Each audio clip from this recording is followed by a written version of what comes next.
Hi everyone, it's Joy here and welcome back to my channel. Today is day 7 of my Shark Week card event and I'm going to be using products from My Favorite Things.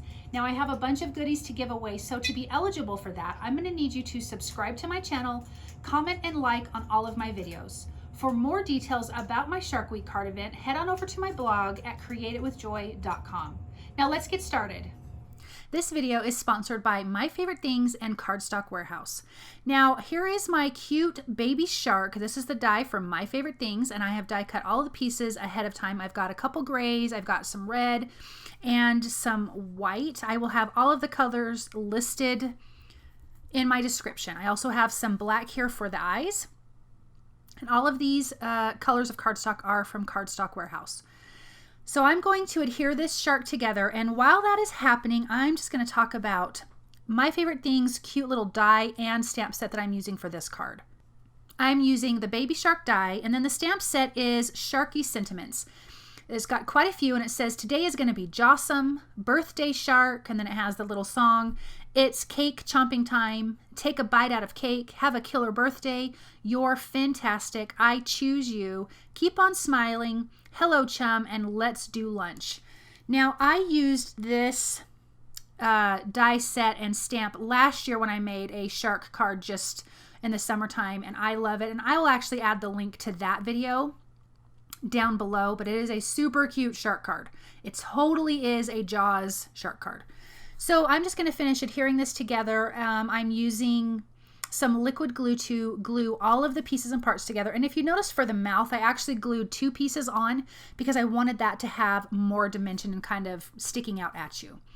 Then I thought, oh, he needs a little bit more color, which I should have done before I glued him together, but I kind of wasn't thinking. So I'm coming in with some black soot distress oxide ink and just adding a little bit of inking to the top of his body and then to his fins. I'm just using some tape to tape off his mouth to make sure I'm not going to get any color. So I would, had I thought about it, done this part first and then adhered him together. But it's no big deal. So I'm just going to finish inking him up, and then that adds quite a bit of dimension to him, and he is a pretty cute looking shark. And I think he's cute in this scene, but when in my other video that I made last year, he looks pretty scary. So this is a great shark die and not a ton of pieces to do. So then I've got my cardstock here that I'm die cutting out some fun waves from. And the waves that I'm using are from Fawn. And no, these are Simon Says Stamp waves. These are Border Waves dies. These are Simon Says Stamp. I die cut 3 of those from Turchies cardstock. And this is going to be a slimline card which measures 8.5 by 3.5. And so I need these waves to kind of take up about half of my card because it's really going to be all about the shark. I'm going to come in and add a little bit of inking. I think I did some Mermaid Lagoon here, or peacock feathers. That's Mermaid Lagoon. And then I'm going to come in with a little bit darker of the chipped sapphire just at the bottom. I don't want a ton of color, but I felt like just leaving it blank. I just felt like it just needed a little something at the bottom. So I'm just going to blend that out. Then once that's done, I've got my piece of white cardstock, and I'm coming in with My Favorite Things Ray of Light Stencil. I want to have kind of a sunrise feel to this card. So I'm going to come in and start with pink at the bottom, and then orange, and then yellow Distress Oxide inks. So I'm going to be using Kitsch Flamingo, Squeezed Lemonade, and Dried Marigold. So I'm starting with the pink at the bottom. I'm going to get a good color, then coming in with the orange and then the yellow. You could just do the pink and the yellow, bring the pink up higher and then bring the yellow down lower, and then you'll get a nice orange in the middle. But I really love Dried Marigold. I think it is so gorgeous. So I'm just going to blend these through carefully through this background and blend together all of the colors so I get a nice, good, solid transition. I don't want lines between the colors.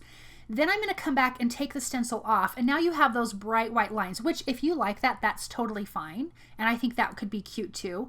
But I'm going to come in with each color really lightly, going over the whole image and kind of getting rid of those stark white lines. So you just have these really light rays. So again, just a little bit of ink, not super dark, because I don't want to blend away the rays of light. This is going to be, the bottom part is going to be tucked away behind the waves anyways. So in my Misty, I'm going to lay out my waves and my shark because I want to come in with a sentiment, and I actually opted to use I Choose You. I think that's a cute sentiment. This could be a cute birthday card. It could be an anniversary card. This could be a Valentine's Day card. So if you have like a shark obsessed person in your life, kind of like I am, then this would be perfect for them. So I'm going to center that underneath my little shark there. And I'm making sure that that ink blending that I did on my card panel is dry. I am doing some white heat embossing. So I'm prepping my cardstock with my anti-static powder tool, inking up my sentiment with VersaMark ink, and then I'm going to bring in the white embossing powder. I just do this on a scratch piece of paper so I can just dump it back in my bottle, or in my jar, excuse me, and it works perfect. I'm going to make sure my heat tool is nice and hot before I take it to my paper. If you do, you have less warping. I am not going to have dimension behind the waves. That's just going to be adhered directly to my card panel, but isn't that a striking card? I love the color of blue against the pink and yellow and orange. Adding foam tape behind my shark because I do want him to have dimension, and then I have him up high enough because I want the top of his fin to be actually out of the waves on purpose, because that's how you see sharks. So I'm coming in with some cute little birds, and this is from Fawn's Smooth Sailing, and I'm stamping this actually in Ranger's Archival Jet Black ink, which is kind of, it stays nice and bright on top of Distress inks. So that's the ink I like to use when I have already done some ink blending. I'm coming in with some cute hearts from Honeybee Stamps. These are Kiss Me Clay hearts, and just adding one of those below the sharks. And this, then just adhering that to a white mini slimline card base. I'm adding a glaze pen, to the black glaze pen, to the eyes, and once they dry, then I'll come in and add a white gel pen to the eyes. Then that's it. It is super simple, but I think this is a really cute card, and it is absolutely all about the shark. Isn't that darling? What a fun stamp. So don't forget, you guys, to subscribe, comment, and like, and come back tomorrow for another shark video, and I will see you then. Bye.